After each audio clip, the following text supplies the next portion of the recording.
now, and it's Right. anyway. Pardon me. We're live. We're live. We are live. Hey everyone, Hi, Grey everyone. Man here again. I'm joined by Colin Brumley. He's a musician. Does a couple of bands. Main band is Dormivore. Is that your first project? Have you had other projects before that? It is Dormivore. We've been doing for about 5 years, and that's kind of my main project. Yeah. Yeah, and but also you've got a solo project. But maybe we'll start with first off this. Right, what is Bog all about? Bog is your nickname. What you got to tell us the story behind Bog. I mean, does it mean the same there as it does here? I mean, well, I hope it doesn't mean something really embarrassing in British slang, like this guy's a real bog, and it could be something terrible. But it's kind of worse. But is it bad? Well, at least here it's not a bad thing. But I'll give you the etymology here, so maybe we can look it up and I don't look stupid. But it's a multiple of things. So it's a stage name that actually came from a bunch of different things. First of all, in Massachusetts, I'm from Boston, from the Boston area. And in eastern Massachusetts, there's a ton of cranberry bogs all over the place where they grow cranberries. So behind my house growing up, there was actually a massive cranberry bog where I would, just go for walks, clear my head. It was kind of like this big, probably 20, 30 acre kind of sanctuary. Like it was just really inspirational. And there were some ponds there and the town forest was right there. And, just kind of everyone has their place they go for walks or clear their mind for a bit. So that was mine. Yeah. Also, somebody, it was a bit of a prod, but somebody once called me a cranberry because of my red hair. So hey, you look like a cranberry. I'm like, well, fuck you. So there's also that. That's the second part. And then the third one is if listeners are familiar with the Dormivore or maybe the Noctobre tunes, we have a lot of really soggy, kind of bogged down riffs. It's very chunky, very sludgy. It's got this boggy, kind of spongy tone to it. So it's kind of these three things manifested together in this stage name that I have. All right. What about the other two guys from Dormivore? What's their names? They got nicknames as well, haven't they? They do. So my drummer Andres, he is originally from Colombia, and I call him El Bombo because bombo is bass drum in Spanish, and he loves to do double bass, so I call him El Bombo. And then we have my roommate Dave here, who just one day he just decided he wants to go buy knuckle fuck with as many K. Oh, yeah. So it's something like KNU. KKLEFUKK. He just it's knuckle fuck. Yeah. I had a bunch of different names for him, but that's kind of the moniker he chose for the credits for our album. So it just stuck. So we kind of shortened it. We just call him Nuck, like NUK, Knuckles, because he's playing bass with his knuckles and kind of doing that. Okay, all right. Because in the UK, you go into the bog. Bog is a slang for a toilet. Really? Yeah, so I'm just off to the bog for a quick piss kind of thing. Well, maybe some people, if they don't like my music, that would be another fourth appropriate thing to call me, Yeah. So Cranberry's growing like marshland, is it? You're talking about when you say a bog, it's like a marshy area. Yeah, it's hard to describe. It's always surrounded by a big water source, like a pond or a lake. Okay. And they flood it in the winter so they can preserve everything. So you can go skating on them in the winter. But what they do is they grow the cranberries year round. And then around October and November, they flood all the cranberry bogs with the pond water. And they rake them up with this huge machine. And if they're ripe enough, they'll have an air density because of the pockets of them where they'll rise to the top. The bad ones will go down. So if the ones at the top, they just have to corral those good cranberries off the water, and then they just suck them up, and that's how they get them. Oh, that's interesting. Because before we went on air, we started talking about, because you're from Boston, and I play Fallout 4, which is set in Boston, and they have these things called tarberries, which are always floating on the water. Oh, so yeah. I'm assuming they must be a take on the cranberries that grow there. It could be, yeah. It's a huge industry here in Eastern Mass. There's ocean spray, which you probably might not. Oh yeah, I've heard of that. I've heard of it. But it's a huge thing here, and it's my hometown just has probably a good 24 just all over the place. Big ones, small ones. I grew up on a pretty big one right behind our house. Right. Okay. So let's talk about the name of the band, Dormivore. What is Dormivore? So Dormivore is, I'm kind of a linguistics nerd, right? So kind of the backstory about that is there was one day about 5 years ago, a couple of months after we had the band, we kind of had a running name, but this better name took over. And I'll tell you that story. So I was watching this movie about sleep paralysis, It's where they're laying in bed, it's late at night, and they have these nightmares where they're still kind of awake. It's kind of between asleep, awake, kind of with it, not with it, but they have these nightmares where kind of this legendary spooky hatted man, the shadowy black figure, would walk in and, you know, kind of lean over them, and they just have the shit scared out of them, and they're paralyzed and they're sleeping, they can't move, and they're stuck there. And it's this absolutely terrifying psychological issue. So this documentary talked about what's going on about it. But what I found even more fascinating was this individual, or these people they talked to, would have these experiences, and they would talk to a friend, a neighbor, a family member about exactly what they saw, about this shadowed, hatted guy walking through. And then those people in turn would then have their own sleep paralysis nightmares where this guy would come in and lean over them and, you know, suck their souls out or kill them or do whatever.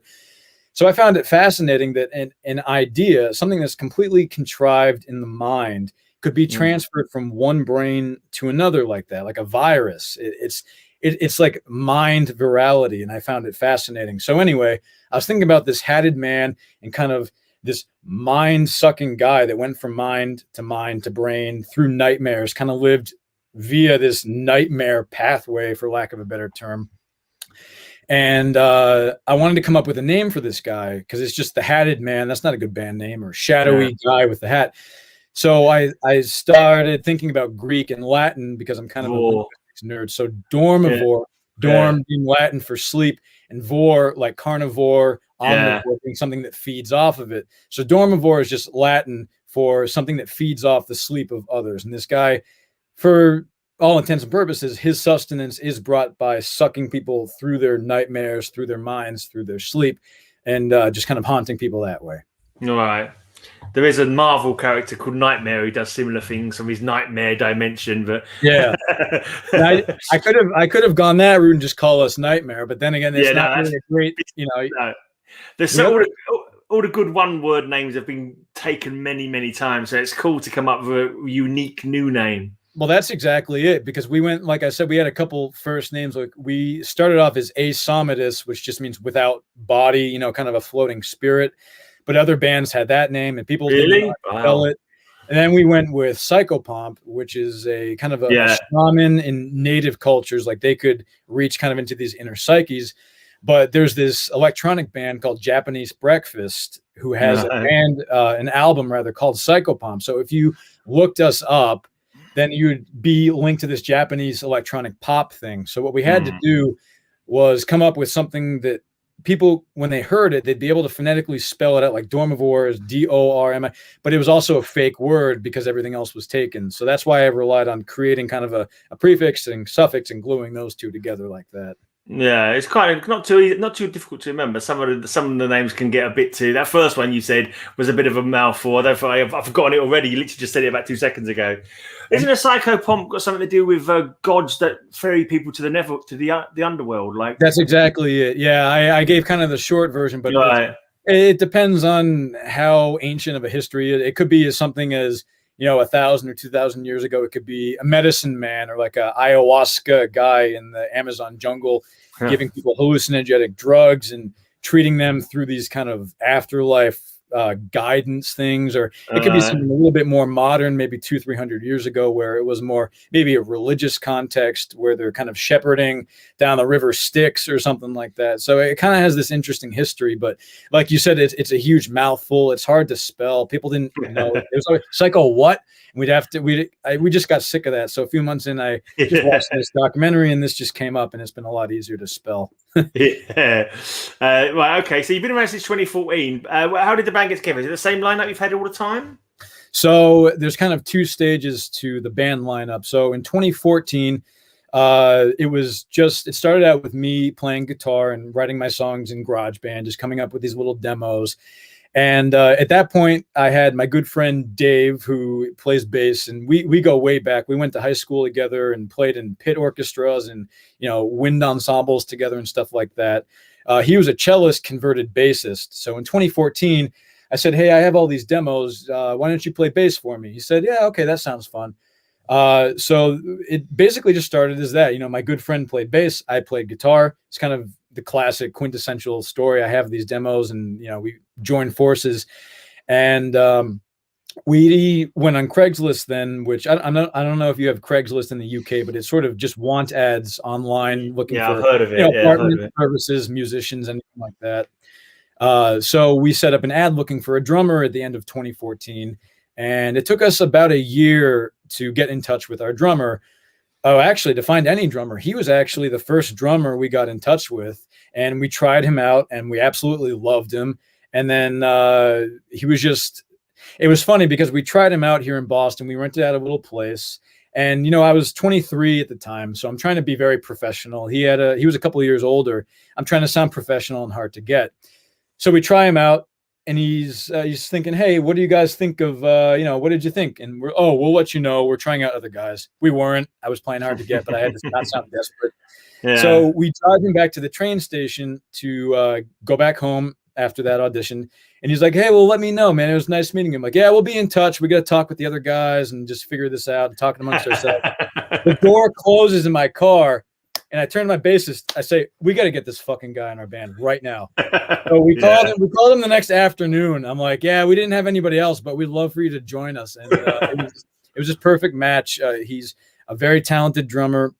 He's played in everything from neoclassical bands to death bands, and he really loves kind of our background is the Metallica Black album is really where we connected forces on that low and slow mid-tempo rockish type of metal. So he can play everything from prog, but it's just that down home pocket is really where we felt at home with him. So that was 2016. In January 2016, he joined our band as a birthday present that year. All right. And you sort of describe your style as groove metal. How would you sort of, someone said, sum up your band in like a few sentences, your sound, how would you describe it? I refer to us as the Barry White of metal because it's kind of this low and slow, deep sound. But kind of where I come from is I was brought up thanks to my dad, he was a good Southern boy growing up in the South in the 1970s in the U.S. here. So he grew up with a lot of that Deep Purple, Led Zeppelin. He was also a jazz and blues pianist, and he still is. So I grew up kind of on that classic, low, down home, bluesy, kind of almost spiritual type of music, R&B type of 70s stuff. So that's what I grew up with. And then I got into metal. The metal found me, as it happens, when I was about 17 in high school. And, I really did love kind of this technical, progressive metal stuff was kind of my first look into metal. But then I accidentally come across Pantera and Metallica at the same time. I said, "Oh my God, this is just blues with the gain turned up to like 15. So the groove metal stuff, its background is in kind of my jazz and blues background as a saxophonist, which I started in 5th grade, and kind of my dad's upbringing with that classic rock. And basically the way I describe us as groove metal is if you're a fan of Machine Head, the Metallica Black album, Alice in Chains, kind of that low and slow, really riff-oriented, chordy, double lead vocal harmony, just that bluesy, almost kind of like AC/DC, that mid-tempo stuff, that really in the pocket stuff is really where we live most of the time. It's very groovy. All right. And your first album, well, only released so far, Prognosticator. That's a funny name as well. Is that like somebody who tells the future, Prognosticator, like a prognostication or something like that? So that kind of had a weird, strange upcoming. So, like I said, I got my bassist in 2014 and my drummer in 2016. But actually, ever since then, and even still now, we have been looking for a vocalist. So what we did about 2 years after we got our drummer, about 2018, after 2 years and after over 400 emails I sent to singers on Craigslist and different ads, it was literally over 400. We said, look, we've had singers in, they haven't been great. I'm not knocking anyone. It's just, it wasn't a good fit. And a lot of people were unprofessional and they didn't respond back. And we just kind of got sick of it. So we said, look, why don't we try our hand at doing vocals, play some shows? Maybe we could find a singer that way. If we play some shows and just do the vocals as best we can, do it that way. So the way Prognosticator came about is we needed some bait to play live shows for promoters. So it isn't exactly like a first studio album or a traditional first band album where the full lineup is there. They save up a ton of money and go to the studio and that's their album. Prognosticator for us was, like you said, it was a bit of a looking to the future, a kind of a nod to the future, where the three of us actually took parts in taking turns and doing the lead vocals on different tracks through it. We split up the duties about a third. And that was a self-produced thing that we just recorded in our rehearsal studio, and my bassist Dave did the production on it. And that was released in August of 2019. And that was going to be kind of this, the culmination of all of our hard work doing vocal classes and doing it ourselves. But then this pandemic hit, which is, so we have this self-produced album that gives a sense of what we sound like, but it's both bait to find a regular full-time singer and to play shows once we're up and going. All right. So you're not going to stick with the three of you sharing vocal duties then? Is it just an experiment and just to get the album out there? You're not actually thinking, we might stick with this? Well, it's kind of both. The way we see it is we got understandably frustrated for 2 years. We rehearsed twice a week. So you add that up, that's 100 rehearsals a week that we're doing. We really, we're working hard for it. But we decided, maybe one of us could get comfortable enough where we become the lead singer, right? Like we do a power trio thing where one of us is the Dormivore singer. Or maybe we play enough shows and we have enough bait that a singer would say, oh, this band's really interesting. Maybe I could join them and be their singer. So we kind of went with it as, let's just give it 110%. If one of us ends up being the singer, cool. If it ends up being a different full-time singer, then hey, that's even better. But let's just charge forward and do progress the best we can. Okay, we've got one of my mates in chat at the moment. Used to live in the UK, now lives in New York. He used to sing in a band in London. I don't know if is New York anywhere near Boston. Maybe you could come for a tryout. It's about 4 hours away, and spiritually it's pretty close. So they have a good scene there, obviously, right? We have a huge rivalry because of the sports, because Boston and New York. New York, I lived there a few years ago for a few months, and there wasn't enough green space for me. But Boston's, it's kind of this love-hate relationship of like a little brother. You might beat up on the little brother a little bit, but you kind of secretly love them, but you wouldn't dare admit to it at all. Isn't that like the sports thing, just an argument about what color socks you got to wear or something like that? No, kind of gang thing. It's a rivalry because the New York teams suck right now, especially the football. And we, on the other hand, have won about 15 championships over the last 20 years. So the rivalry has really been one-sided, but they're a little salty about that because they used to be the big deal in the 90s, but they're not shit anymore. You're the annoying little brother then. You're the annoying little brother who don't let them forget that they're no longer as good as they were. Well, we're the little brother who gets all the straight A's, whereas the older brother he can't get any girls, he can't get any dates, he can't win anything in sports. He's just in the garage smoking pot all day or something like that. Well, he was the brother who was cool in high school, but now he's 30 and working a dead-end job. Yeah. Poor brother. Anyway. No, you know what? I respect and love New York. I gave it a fair shot a number of years ago, and we do culturally feed off of each other a lot. Both of our cities give each other a lot of shit, but there is this kind of understood respect between the two of them. So if anyone from New York is watching, I hope I'm not insulting them too much. But I liked living there. It was fun, but it's just, it's fun to have the rivalry. You got Manchester United, and you know how it goes. Manchester City, yeah. There's actually two guys from New York in the chat actually at the moment. So well, I pissed off half the chat then almost. yeah. They haven't left yet though, so that's okay. So when it comes to you practiced twice a week, is it you still been able to do that all the way, like recently for the pandemic? Or have you been locked down and not able to get together? No, we've been kind of a mess. So the second week of March is kind of when Boston and Massachusetts just kind of shut down, including our rehearsal studio. So the middle of March was the last time we had a rehearsal, except for one time in June, we did meet up. But around June actually was the time where, we got together, and it was a conversation all bands are having. So it's not just us, but all bands had to figure out what are they going to do over the next year, because there's a lot of uncertainty.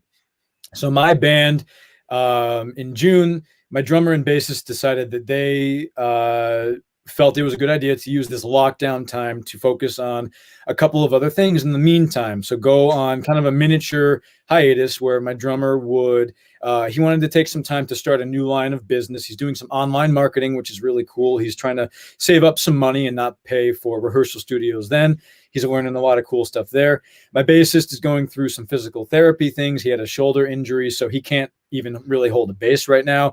So in a weird, unfortunate way, having this uncertainty kind of worked out for them. They're both able to save up some money and focus on a new line of work, or take their medical concerns first priority.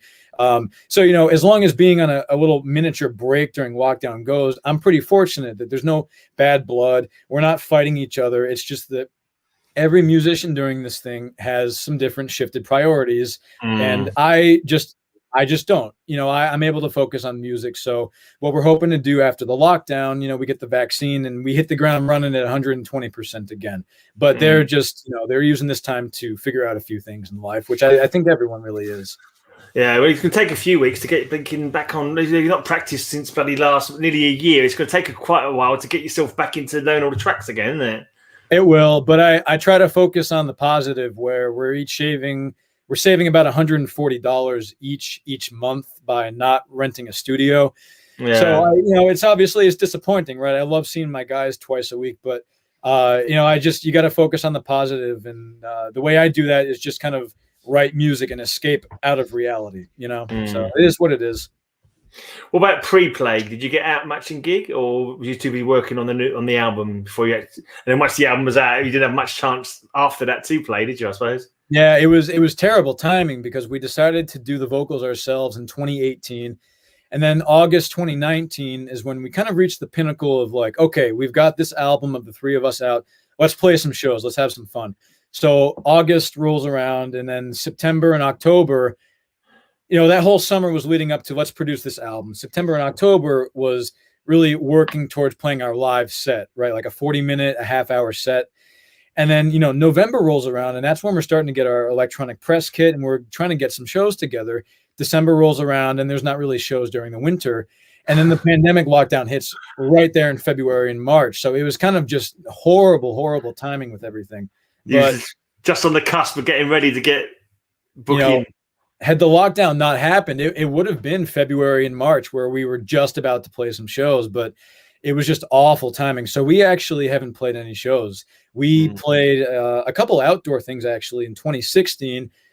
A few neighborhoods in Boston have this really cool program called Porch Fest, where people in kind of the immediate suburbs, they host 2 or 3 bands to play outside gigs for you know, different time slots, like a 2-hour slot in the early afternoon, one in the afternoon, and one in the early evening.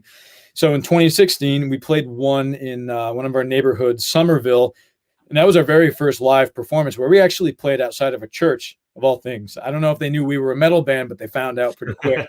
So we played outside of a church on their porch. They were lovely people. And later that summer, we played outside in someone's yard, and those were just instrumental sets. And I mean, we had a ton of fun. We didn't have singers. We at that point hadn't tried doing lead vocals yet. It was just an instrumental set for about an hour and a half. But other than that, we hadn't played any traditional shows. So we haven't played our real first show for that project. Wow. Did you have any bands previously before you did this band that you played? Because you say you've done saxophone and all that. Have you done gigs with that? Oh, yeah. So the three of us individually have done a ton of performances. My drummer, like I said, he's a couple years older, and he went to Berkeley. So he kind of grew up in that Berkeley scene where, you know, everyone there is already in 3 or 4 bands in the Berkeley College of Music here in Boston. So he used to play in death metal bands. They would tour. He used to play with Joe Stump, he's this really cool neoclassical, almost Yngwie-ish kind of shred dude. So he was a fill-in guy for that. They played in New York and New Jersey, and he'd been in a number of local bands touring. But my bassist and I guess our live performances go back more towards classical things. Like he played cello starting in 5th grade, and I played saxophone starting in 5th grade. So we did a lot of high school kind of live performances that way. But actually in 2012, the very first time we played together we were kind of a funk band where I played guitar and bass. And we did just a couple open mic, you know, at a couple taverns, couple bars, play some Pearl Jam, Alice in Chains covers, do some couple funky original things, a few live shows there. But in terms of a metal show with a singer, we haven't done that, unfortunately. We've done like everything else except that, which is really strange. Is there any cello or saxophone on the album? Not on Dormivore. We were looking to kind of keep that as a kind of a more traditional guitar-based drums. But in my other project, as you know, I think that was a wise lead-in. You might have set me up on my one-man band project. that I set that up in the summer because I was going nuts. Yeah. I have some cello, piano, and saxophone on that. A little bit of that. Cool. Yeah, we'll talk more about that later on in a moment, probably. But let's just talk about how you put the songs together. Is it one person does all the riffs and say, you learn this, you do your part, or do you sort of bounce it backwards and forwards? Do the other guys play a bit of guitar as well and come up with a riff? Or kind of what we did was we were kind of a well-oiled, kind of like what do they call it? A factory line. I'm forgetting like an automated machine. So I'm fortunate that I kind of just crank out tunes really fast. I mean, if I'm not in band rehearsals after work, I'm pretty much just writing or practicing, all hours of the night. Assembly line, that was the term. What I would do is I would start at night just practicing guitar, working on scales or just kind of playing with a backing track. And if by chance I came up with something that sounded like a cool riff, I'd say, okay, it's time to open up GarageBand and let's make a song happen. And basically, the way I would do it is I would pretty much within a 3 or 4 hour span at night, I'd lay down kind of a rudimentary drum MIDI track and kind of the style and the tempo and groove that I wanted. I would play that guitar part, come up with the verse riff and the chorus riff and, the filler transition riff, stuff like that. And then I do kind of just a rudimentary bass just to contextualize everything. So I would come up with the song from start to finish with a completed guitar part and kind of a skeleton of the drums and bass, where it was just to contextualize the guitar. It was never, hey, I want you guys to learn this or this verbatim. I'm not a believer in having musicians be a jukebox just because I come up with something. But what I would do is I'd create that little demo in GarageBand. I'd send it to the guys in an email saying, hey, I got another one. And we had a very honest way of talking about it where they would email back.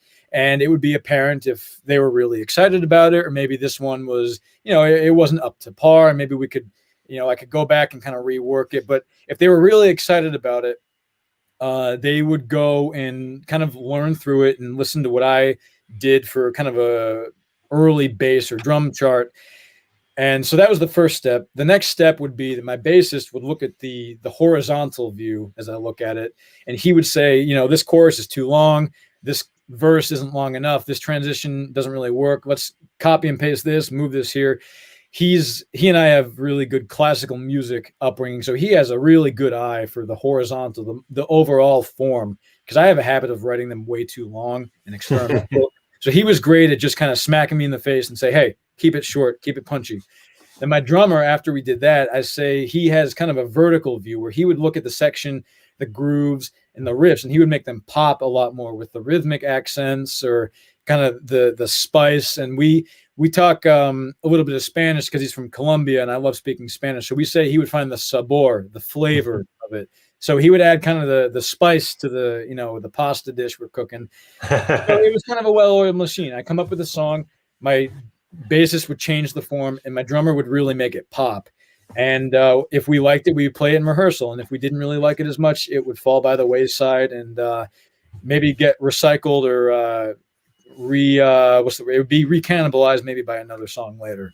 Right, reinvention or cannibalized and thrown into other bits, whatever. Yeah, cool. Right. What about lyrics? Who does the lyrics? I do most of the lyrics.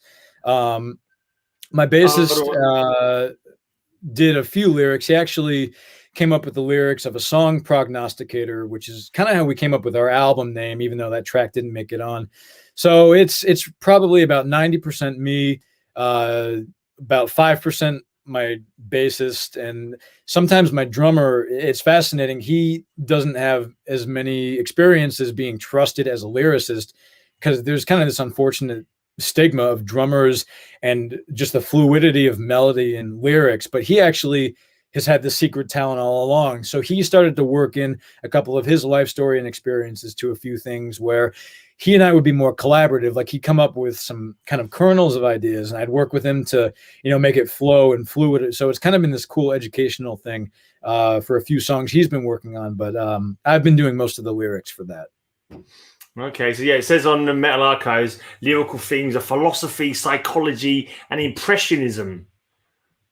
What's the explain more? What kind of psychological things are you? It's funny because what's on that Prognosticator album on Bandcamp is actually, it's about maybe 15% of the whole repertoire. So if there's 9 or 10 songs on there, we actually have 60 originals ready to go. Cause I just, like I said, I crank them out. But a lot of what you don't hear on that is kind of our more experimental side of kind of these meandering landscape, kind of Fantasia types of things where I was kind of inspired by classical music impressionism, like the composers, Satie, Claude Debussy, Fauré, Ravel, stuff like that. That French music, as is my bassist, he's really big on French impressionism, classical music. So the impressionism really comes in songs where there's not really a plot per se in the lyrics. It's more like there's a couple songs where you're just kind of dropped into a landscape or a painting, and it's kind of just looking around and observing. And that's the whole song. We have a couple of songs where we have a song where it takes place on that cranberry bog I was talking about earlier. There's another song about this really creepy place in the forest I had to deliver a pizza to. So that song is just kind of standing in a spot looking around the forest and time just kind of passing you by thinking you're going to die. There's another one about this island in our town that you can only get to by boat. So it's kind of these non-plot songs. So they're kind of just impressions, kind of like a Rorschach test, and when the psychologist has you in, it's just, there's no right or wrong answer. It's just kind of this meandery, floaty, impressionistic landscape type of thing. Okay. And what about, you got the Dormivore track? Is that about the Dormivore concept that you spoke about for the name, the dream? Exactly. Yeah. And also the cover. The cover. There's a guy on the cover. He's at the Dormivore. That's a funny story. So in 2015, we had Thanksgiving. And Thanksgiving is when we give thanks that we threw your tea in the water. That's terrible. I don't believe it. Waste of good tea, man. It's shocking. Thanksgiving, you're gonna beg forgiveness one day, and we'll bring you back into the fold. Don't worry. You were charging us too many taxes. So Thanksgiving is when we give thanks that we don't have to pay British taxes anymore. So we had it back at my parents' place, which is right on that bog. And we had the whole extended family there. And there was just by chance this perfect shot I got of my uncle walking through the marsh, which are these kind of cattail, really high grass things. And he had on this hat, like this kind of Indiana Jones kind of hat for the fall.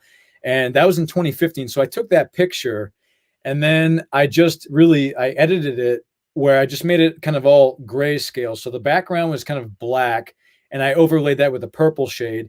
And my uncle was just looking at me at just the right angle where I took that picture, and he is the hatted man. He's the Dormivore. He's this guy going around nightmares trying to suck people's ideas through their heads. So that was my uncle there. Yeah.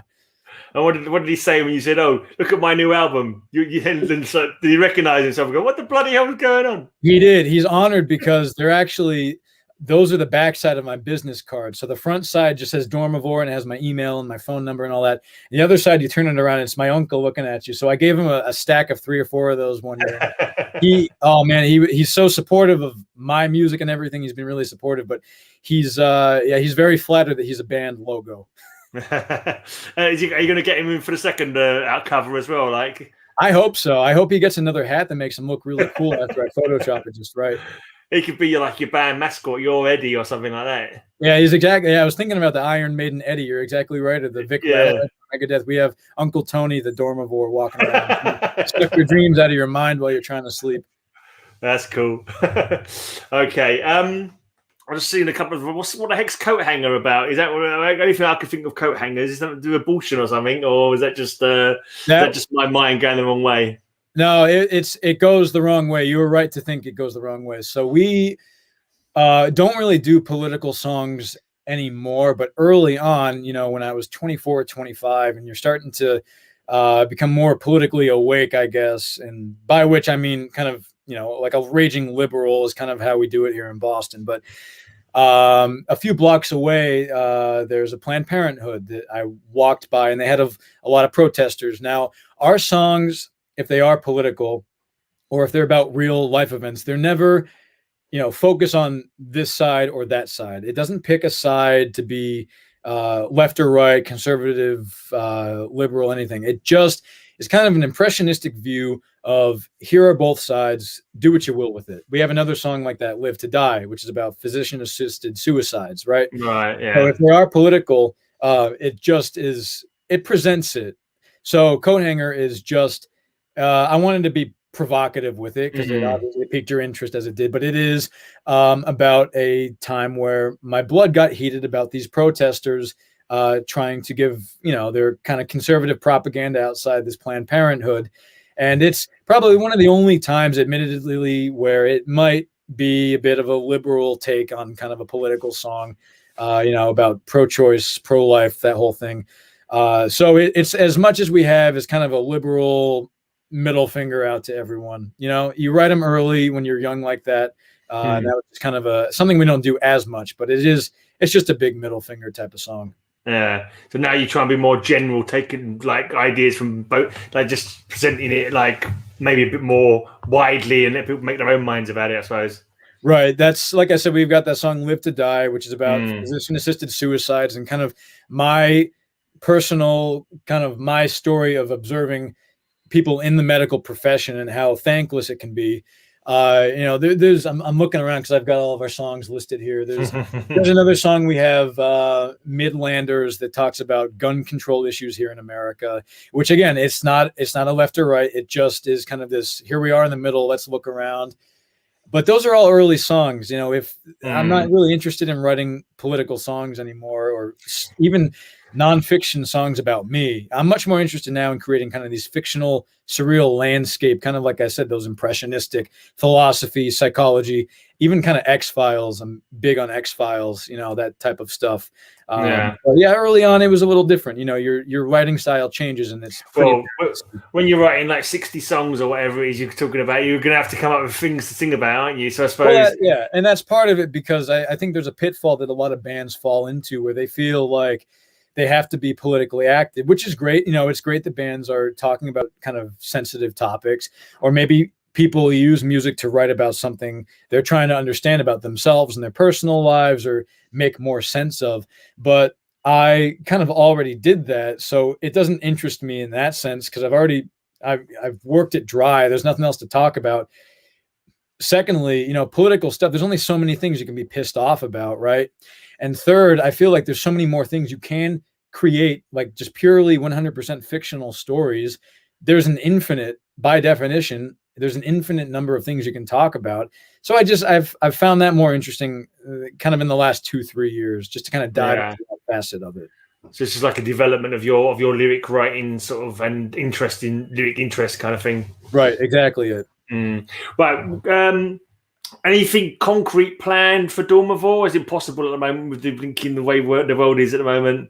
No, I think kind of the most concrete thing we have now is, I'm still able to work on playing guitar and practicing vocals and writing music and lyrics. And it's just kind of, my guys are going to decide what they're doing, what time frame they're looking at, if they need to extend their hiatus, if they need to make a change, if music is something they need to put off temporarily, and it would suck, but that's what they got to do if they've got to do it. So we're kind of like any band now, is we're just trucking ahead in our own respectful goals right now, and I'm just trying to stay positive and productive is what I've been doing.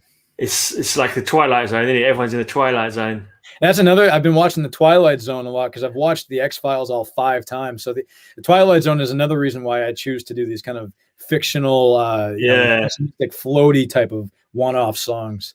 Is that the first time you're watching it through, or have you seen it before? It's the first time. Yeah, luckily it's on Netflix, so and it's the original 5 seasons from 1998. So it's the really old stuff. Yeah, and I've always preferred older stuff. I'm kind of this crotchety old bastard, old soul type of guy. It's like I'm always stuck in the 90s because of the X-Files, but even the Twilight Zone, which came out when my parents were growing up, it's so cool it's in black and white still, which I love. I did I did my podcast. Obviously, I've done five themed shows, one for each season of the Twilight Zone. Oh, really? Yeah. I didn't know that, because I know you're really big on horror films too. I saw your channel on that, but I didn't know you were doing Twilight Zone stuff too. Yeah, just the themes for my podcast. That's all. So just like literally every song was like taken from a title from a Twilight Zone episode. So I also did the Outer Limits as well. That's another good one to check out once you finish the Twilight Zone. Okay. If you've not seen that one yet. All right, so let's talk about, as I say, you've been itching to play. You've had no not been able to get out there and play. And so you've started writing another project, slightly different, Noctobre. Yeah. Not Noctobre, as I kept saying it. Noctobre, but it sounds so fancy when you say it. Does. It's like Noctobre. It's like October with an N in front of it. Yeah. Right. Okay. So what happened when you say you just got you just got the itch to play and thought, well, I'll make a new band. What was behind the name? Any that's a courteous way to put it. Is basically I lost my fucking mind. Is basically what happened. But yeah. Kind of the short version is so my guys in June, they decided, like I said, from Dormivore, that they need to take some time to focus on themselves, but I didn't. My situation hasn't changed, so I need to write. So in the middle of July, what I decided is, I've gone really insane being locked in. I'm working from home full time, 40 hours a week. I never leave my room. I'm going insane. So in July, I said, I wonder if I can start a one-man band solo project and write, record, and produce an entire album in 3 months. Now, the 3-month deadline, that was purely arbitrary and, well, by happenstance, because in June, my guys gave notice that they were, they wanted to go on a hiatus and kind of pull out. And long story short, September 30th was when the lease of our rehearsal studio down the street ended. So I realized in July, I said, well, this would be kind of fun, where if I take 6 weeks to write and record an album, because September 30th, we have to move out. Take 6 weeks to write and record, and then maybe in October I could produce an album. Let's do it. So I just decided to, in July, I had this crazy idea to record. It was guitar, drums, bass, saxophone, cello, vocals, and piano on a one-man band project from July to the end of October. And that's exactly what I did. And having that deadline of having to move out of our studio, which is where I recorded bass, drums, and guitar, that was the real kick in the ass. I needed to get it done on time, and I was able to do it. I recorded until the day before we moved out. So it was right up until that deadline. And so to tell us, when did the album come out? It's only just come out like last week or something, didn't it? No. So what I knew I wanted to have, I came up with the idea of Noctobre, right? Because last year I really, really got into Type O Negative. Like Pete Steele is kind of this kindred soul of mine, because we both have these lower vocal registers. And in Dormivore, I always found it really difficult to sing these bluesy high lyrics. I came up with this Chris Cornell, Lane Staley type, because my vocal range isn't meant to do it. So it was kind of frustrating. Then one day I put on Type O Negative. I said, oh my God, this low voice guy, this is awesome. So I figured if I was going to have a one-man band project, I wanted to really explore these kind of gothic, very doom, funeral doom, symphonic doom types of sounds. So I came up with, I was kind of half asleep, all my ideas come to me when I'm half asleep. And I said, October is not my favorite month. I'm kind of a summer guy more than a fall guy, but people love October for some reason, because the leaves change. I don't know. People love the leaves changing. Autumn, or fall, as you call it there. Yeah. So I decided if I'm going to do a gothic thing, well, that's kind of nice with October, right? It's this gothic witch haunted type of thing. But then I'm like, well, October, how can I make that into a cool band name? And I just added an N to kind of evoke that nocturnal, October. And then I changed it to Noctobre to give it this kind of fancy, theatrical, gothic, almost British-y type of thing to it. Don't the French spell it BRE rather than BER? I think they might. I was thinking about the word center, because you spell it CENTRE, and it's got this. We find that so fancy. The October. It looks like Noctober as well. October. So theater as well, we spell different. So I came up with that band name before the deadline. I say, well, shit, there's no way I can't release this album in October. Like if this gets pushed off to November, that's going to be awkward. So the reason why I picked October is because it's basically the band name. And so I wanted an October deadline, but I wanted it as late as possible to give myself as much time as possible. So the latest day in October is Halloween. Nobody's going to care if I came out with an album. They're not going to check Facebook. Oh, look. So October 30th, which is also mischief night here in the US. It's the night before Halloween when all the kids go out and they throw toilet paper and eggs, and it's got this gothic kind of vibe already. But it was also, I'm a big numbers nerd fan, so it was 10, 30, 20. It was perfectly divisible by 10. So July 15th, I said, okay, Noctobre, I'm releasing this album October 30th. We're moving out of our studio September 30th. I'll have a month to produce it and record all the vocals and the cello. So that's what happened. So July and August is when I did all the writing. September, I had 1 full month of recording drums, bass, and guitar. And October was all of the vocals, the keys and piano part, the sound, Foley sound effects, the cello, and the saxophone part in October. So pretty busy. It was a hellish thing I undertook. I knew it would be, and it was exactly what I needed. I needed to be stressed out and have deadlines and be pulling my hair out, because that's just the way I work. Is I've always been like that, and if I don't have something to obsessively focus on, I go insane. Yeah. So it was really grueling and hellish, but it was absolutely what I needed, and I'm really glad I did that. Yeah, so something to keep you, you've got to keep your mind occupied, otherwise you go start climbing the walls, kind of thing. And did you have to cut it? Did you have to cut any corners? Did you have to cut any corners because like you run out of time or anything like that? No, the funny thing is there were no. Well, I wouldn't say cut corners. And one of the interesting things about this is it was also a musical exercise in a way in efficiency, because I had tough deadlines when I had to move out on the 30th of September of the rehearsal studio, and I had to have the album out on the 30th. So what that meant is I'm kind of a perfectionist, but I didn't have time to be. So the vocal takes, for example, is I had, let's say I had 2.5 weeks to do all the vocals, whether I loved the takes, whether they were okay, whether they could have been better. That's what I had. That's what I was stuck with. So instead of cutting corners, it was really, here's the best quality I could have made, the guitars, drums, vocals, and all the production. This is the best I can make each of those elements sound in the allotted time, which was actually really refreshing, because if I had, 5 months more to do it, I would have been obsessed and just doing it over and over and over again. So having the deadline actually kind of made it more fun, because it was, here's what I can get done in this timeline. Here it is, as good as it sounds. And so you've come up with, would you call it an album? Was it an EP, would you say? It's kind of like, was it 5 songs, 6 songs? Yeah, it's kind of between both. My focus was to create between 40 and 45 minutes of a concept album. You could call it an EP. I think you could justify that. It might be shorter for an album, because it's maybe not an hour.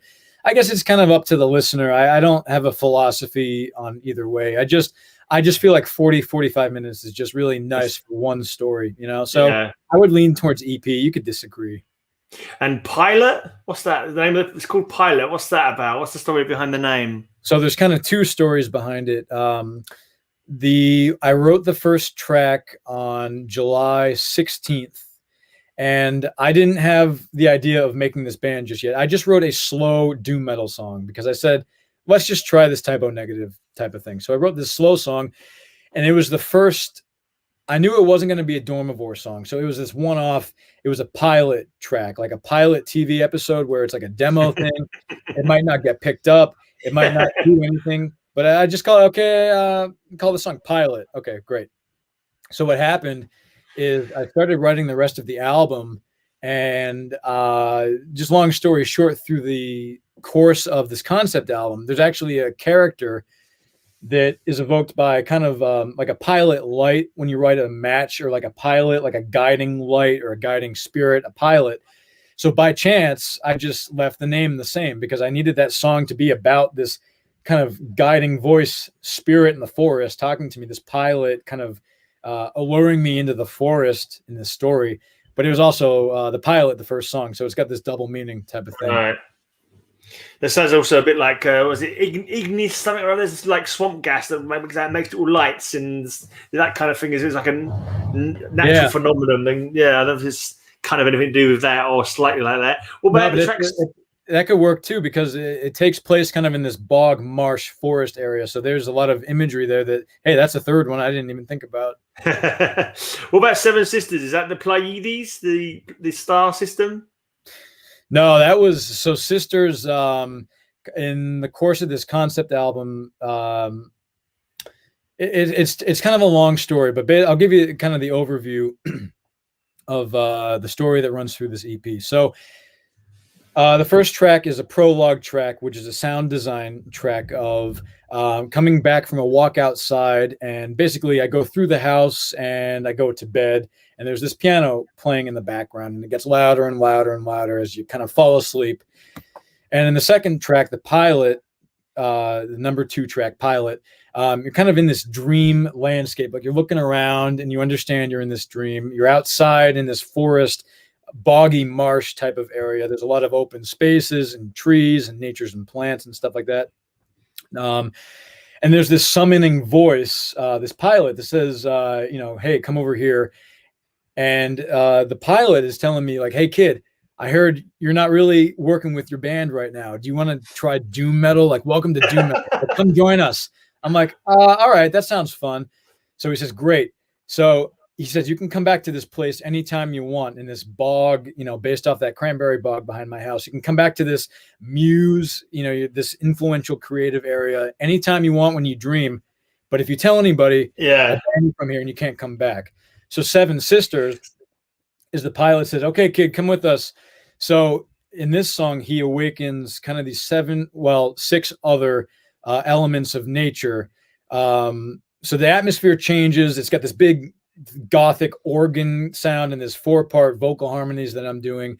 And the pilot is summoning itself and these kind of 6 constituent forces that are these anthropomorphic elements from nature that personify different aspects of the human experience and the human life.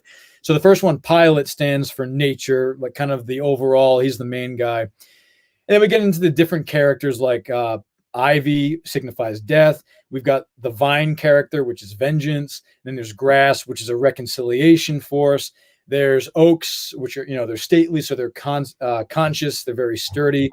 And then you get the moss, which is subconscious, like this very crawly, subconscious fluid type of thing. And then you get the pine trees, which represent resolution. So Seven Sisters is essentially, it's this pilot guy telling these nature forces to awaken and hey, the kid's here, Dryads, kind of like dryads, the tree spirits. It sounds like you're making up your own mythology, and like also almost a bit Lovecraftian with the dream, because he does a lot of dream stuff. And he's got his dream cycle where like, people go into their dreams and they have journeys and that kind of stuff. So kind of like a mixture of that. I was thinking that the light was like a will-o'-the-wisp. That's the word I was trying to think of. Then the will-o'-the-wisp is like it's exactly like that. It's and Pilot, it's a little bit more tongue-in-cheek, where it's kind of like I do a direct musical quote from a Dormivore song, our self-titled song Dormivore. So it's a bit of it's like, hey, I know the pilot's telling me, hey, I know your current band is on hiatus, but it's like,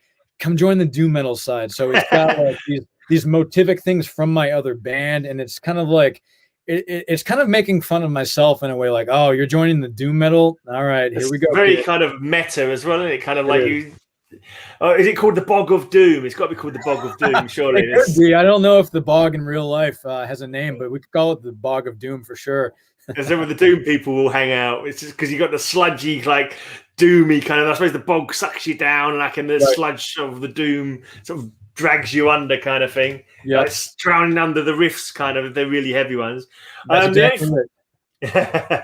only other thing I can think of, like, because I played one of your tracks. I think it might have been Pilot on my podcast, but I've not had a chance to listen to the rest of it because I'm always bloody working on next week's show and so forth. Right. The only other thing, when I tried to look up the notes for it to play it, was I saw on Metal Archives you had like you was in the forum. This is metal. Why won't you let it on your site, kind of thing? Yeah, you in the UK would maybe call them bell ends because they don't know anything.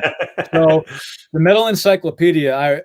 So the Metal Encyclopedia is this online resource of every metal band who's had a EP or an album release. So even a demo, I wanted to, Dormivore's on there. I wanted to get Noctobre on there because I don't want people to take the name like that. That's really important that this doesn't get fucked up and this name gets taken from me. So I had to solidify it because when new bands come up, the first place you go is the Metal Encyclopedia to see if it's taken, because there's probably almost even 1 million, like there's hundreds of thousands.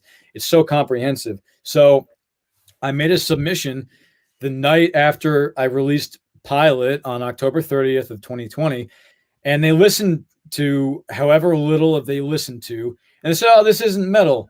And I said, "Well, you've got to be shitting me." It's like it has. I mean, you can see it in the background. I had 4 channels of a Mesa triple rectifier quad tracked, and it's like this is heavy metal, but they were looking at more of the sound design prologue, or maybe kind of this interlude part where I have saxophone, cello, and piano, or maybe one of the parts where it's the whole song is just my 4-part vocal harmonies.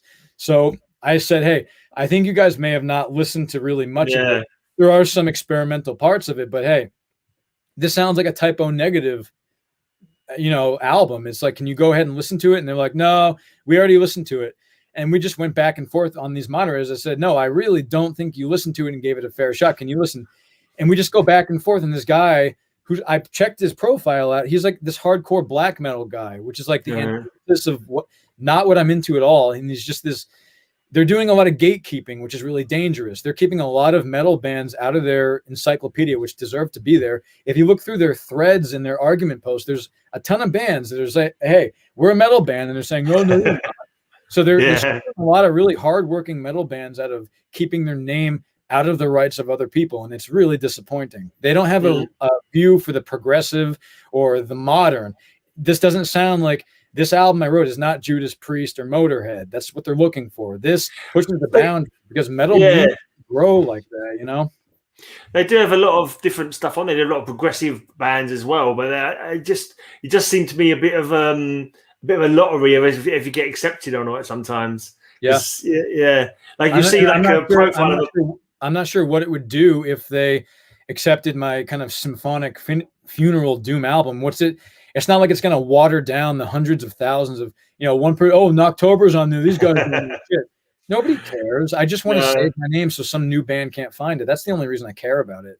Yeah, I mean, I've seen bands on there with like 20 albums, and it says in the notes accepted for this album only. Like the other albums have got nothing to do with metal, but one album that sounds slightly metal, and they got let in because of that kind of thing. So I suppose I kind of have a little bit of sympathy for their ideas because they're trying to keep. I don't know exactly what they're trying to do, and I suppose it must be very hard with a big site like that to keep everything, sorted out. But yeah, equally it is a bit gatekeepery, as you say.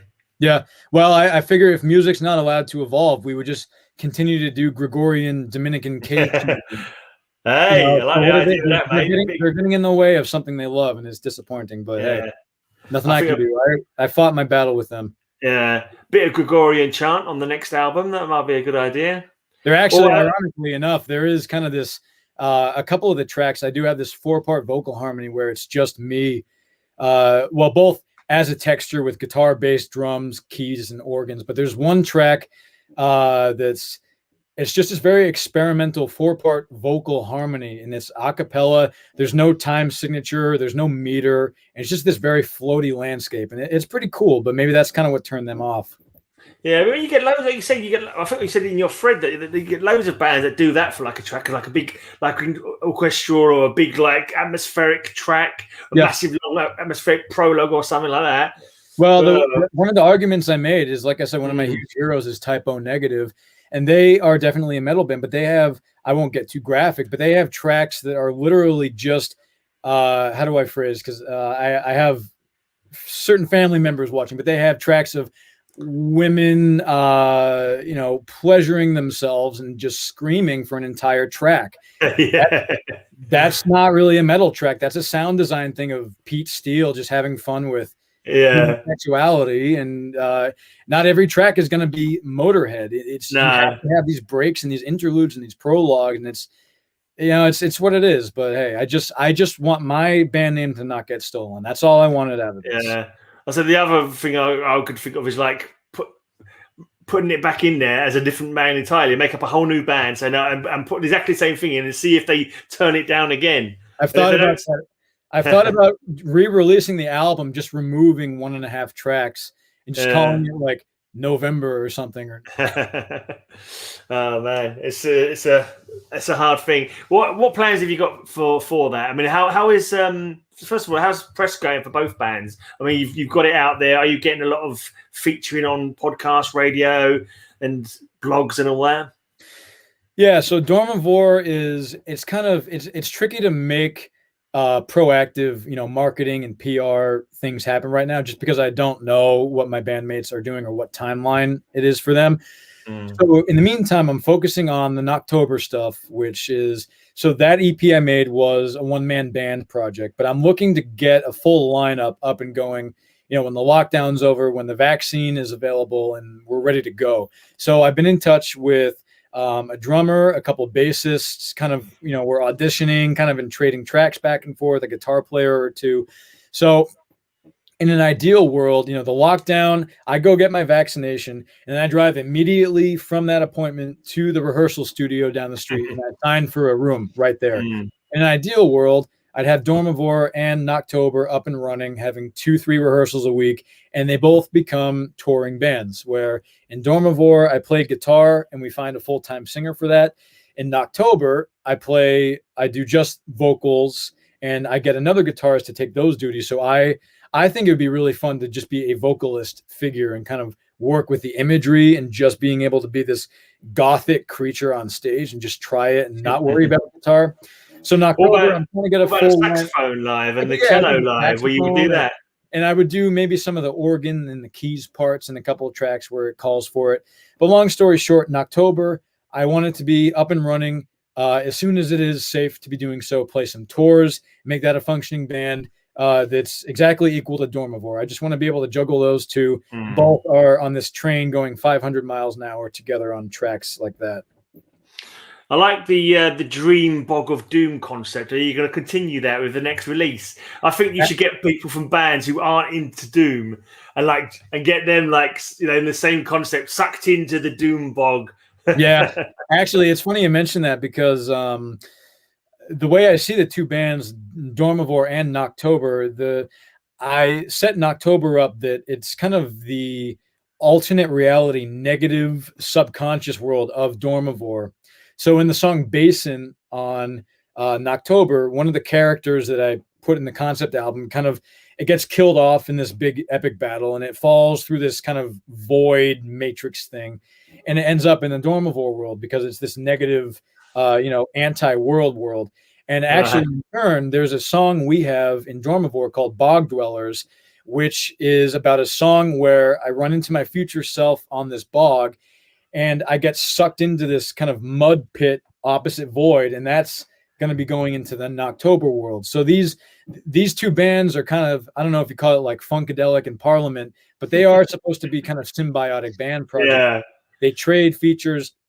And actually that Basin song, the oak gets sucked into Basin and it ends up in another Dormivore song that makes use of that Basin as a kind of 3-part concept, triple track thing. So there's a lot of trading back and forth. The Bog of Doom, as you said, makes Bog Dwellers, the song, and a few other songs. So the bog's around. It's in at least 10 different songs at this point. It sounds like the kind of like a dual reality concept. That if you get big in 20 years' time, there'll be people writing theses about it. Like, oh yeah, this is linked to this and this is linked to this.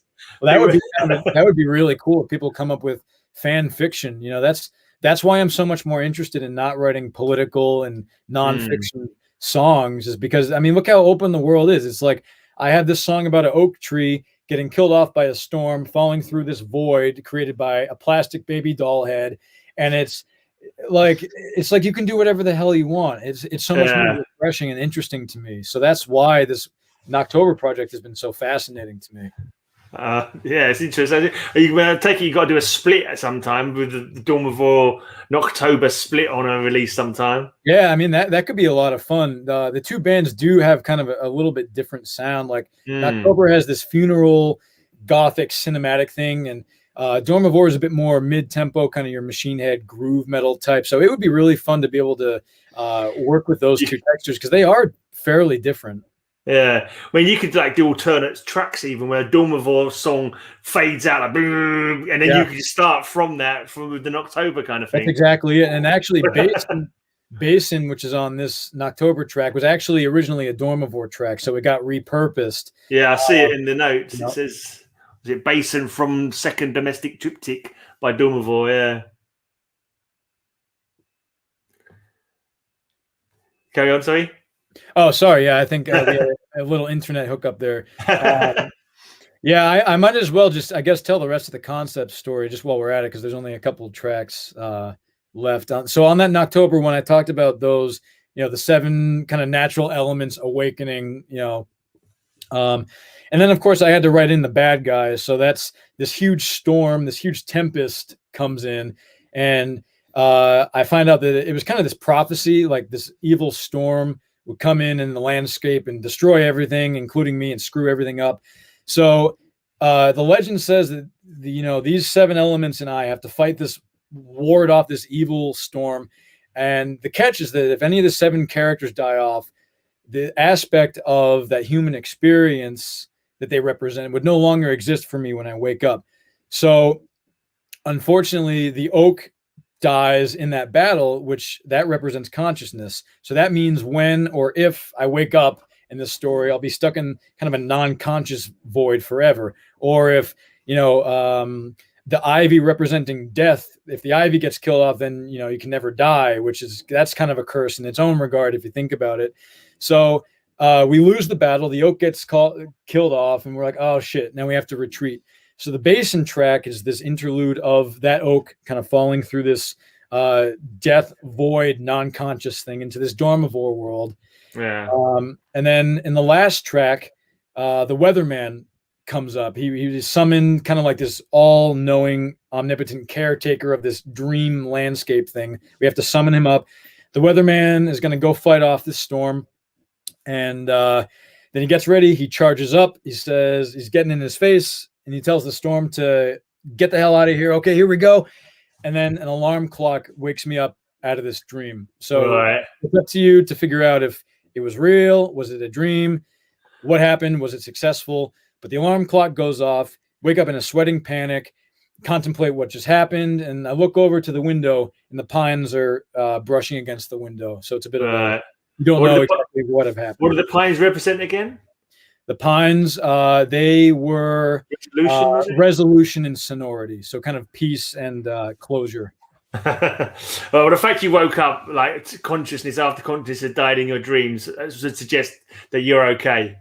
Yeah, well, you're not in a coma. You're not in a coma. Maybe waking up is part of that dream cycle. So it's maybe waking up still in the dream. Yeah, possibly. I don't know myself.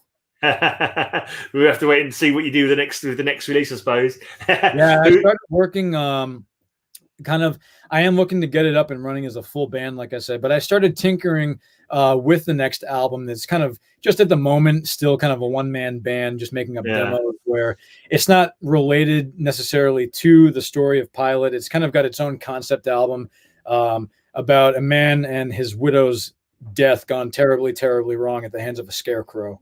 Okay, interesting. Who's your nerd says you should write for Marvel Comics? Are you into comics at all? Yeah, that would be it's I think another step I want to do with this Noctobre stuff is, because it is such a dense storyline that it's frankly not really intuitive if you just listen to it for the first time. You have to kind of have a walkthrough. So I think it would be fun to get like a comic book or like some illustrations, like an animation drawing thing to demonstrate the different songs and the different plots and stuff. I think that could be a lot of fun to work with. One other thing I should mention, you were talking about next steps with this, is I did do this one-man band album in 3 months, right? I wanted to get it out in October because of the band name. But actually, I'm planning in March and April to go back and redo some of the vocal lines that have kind of been bugging me, right? Because I had to just get what I could get done in that timeline. So sometime in the late spring, early summer, I'm planning on re-releasing this with just kind of updated vocals, do some retakes and little things that bug me, and maybe, but I think it would be kind of fun to, in another sense, a lot of bands don't get a chance to go back to material and rework it, right? Because they go back, they're 10 albums in, they go back to the first one and say, oh man, I wish we did this riff on this one, or I changed this. Well, I have the opportunity to do that and go back and change things, those little earworms that just bug me every time I listen to it.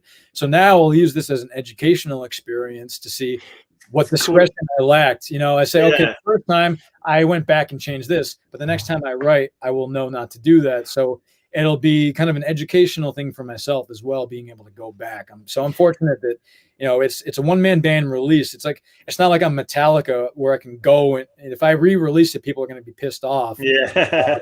I can learn from this too, which is always really important to me. Just think of it as like an author and call it your first draft. Yeah, like a first draft. Exactly. It was sort of get what I can get out in 3 months, and let's go back and reimagine it in a couple of ways. We've got a straight out of left field question from my mate here. He says, I just woke up. What team does Colin support? I can see Red Sox, but the Union Jack one is bugging me, he says. I've got a good keep calm and carry on. So that game, I'm from the Boston area. I've got my Tom Brady jersey over there. But the keep calm and carry on, my sister went to school in London. She went to Regent's University. So most summers since she went there, we would kind of, go help her move in or do stuff like that. So London's been kind of part of my family for almost a decade at this point. So that's where I was a tourist. I was a big American tourist with, my band shirts, which nobody really wears in downtown London. But I got that at the tourist shop in one of the tube stations. So that's also on my bathroom door. So keep calm and carry on. It's, keep calm and carry on in there. Okay, Brady, is that someone from the Red Sox or something? No, he's the quarterback for the not football but football Hand team egg here in New England. Hand egg. Yeah, so hand egg, right? Hand egg, yeah. He's a huge idol of mine, someone I really look up to in the sports world, and he played on our team for 19 years, and then he went to another team and kind of broke all of our hearts. So it's a bit of a. But he's playing he's playing in the Super Bowl next week with his other team, which is like a huge slap in the face. Oh man, that's sport for you. Werewolf by lunchtime. I try not to talk about sport because my team just beat his team in football. So What's your team? I'm West Ham. Okay. He's Crystal Palace. The only thing I know about British soccer is Chelsea. I know that means Chelsea. Yeah. Chelsea. They're called Chelsea. They call them Chelsea as a joke because they've got Russian owners. Yeah. Yeah, they had Russian. Yeah, so Chelsea because of the Russian owners. Yeah. They're actually called Chelsea. But yeah, I wasn't sure if you knew that for sure. No, I didn't, yeah. You didn't know. Okay, cool. Right. So all links are down below. There's a blog post that I've done. All the links to Dormivore and to Noctobre are down there. The Bandcamp and all that, where you can pick up your stuff. You got anything? We're getting like overtime there. So you got anything else you want to add before we bugger off? No, I wanted to actually thank you a lot for helping musicians kind of make a name for themselves in this weird time, because there's not shows going on. It's really frustrating as a musician. So to have this kind of regular schedule where people can look forward and just talk about metal and argue opinions and hear something new and just have a beer like we used to do. I mean, what you're doing goes such a long way to helping us keep sane and just have that little thing to look forward to. So I appreciate you putting this on your podcast and all the blog posts, and none of us see all the behind the screen work that you have to do for this. So you're doing a huge service for everyone by doing these, man. So we really appreciate you doing all this. Cheers, man. All right. Thanks, everyone. We're going to bugger off then, and hopefully when you've got some new stuff out, once this is over and you get back on the road or get some new releases, you can come back on and we can have another chat. That sounds good, man. I'd be honored to be back. Yeah, cool. Right, bye, everybody. Yeah, we're buggering off. Tune into my podcast tomorrow, guys. Tomorrow is a Scotland-themed show tomorrow.